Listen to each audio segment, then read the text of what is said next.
Hi! Welcome to my vlog. Ang luto ko ngayon ay talong, pernitong talong at ang pasta.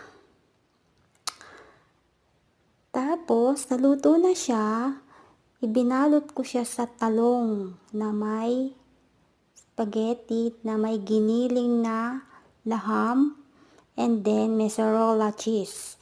Binalot ko lamang pa siya ng ganyan. Yung palang ko na sauce blender ko lang po yan na ano ba yun?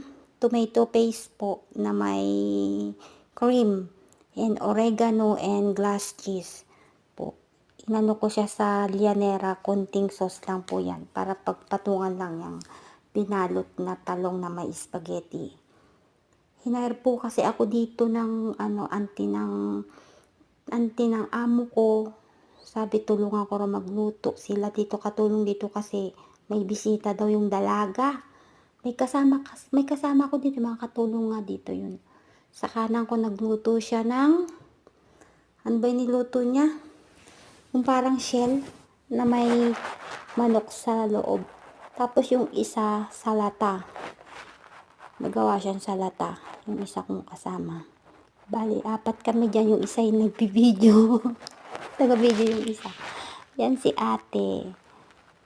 Oh, makarona pala yung niluluto niya. 2 yarerang makarona. Ako yung badinjan na may pasta. Yan po. Natapos ko ng ibalot. Then, nilagyan ko ng laham sa ibabaw.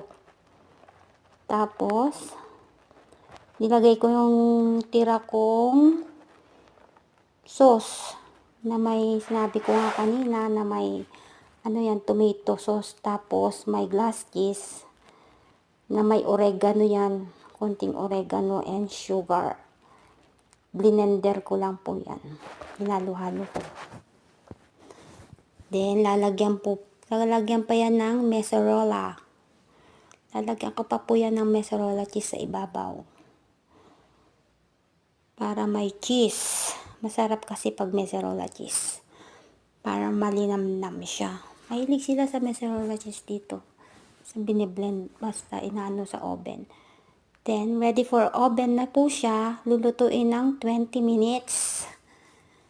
20 minutes po siya. Pati yung mga kasama niyang ayun na luto. Ayan po siya. After 20 minutes, eto na po siya kinalabasan ng aking badinjan spaghetti. Ayan. Thank you for watching.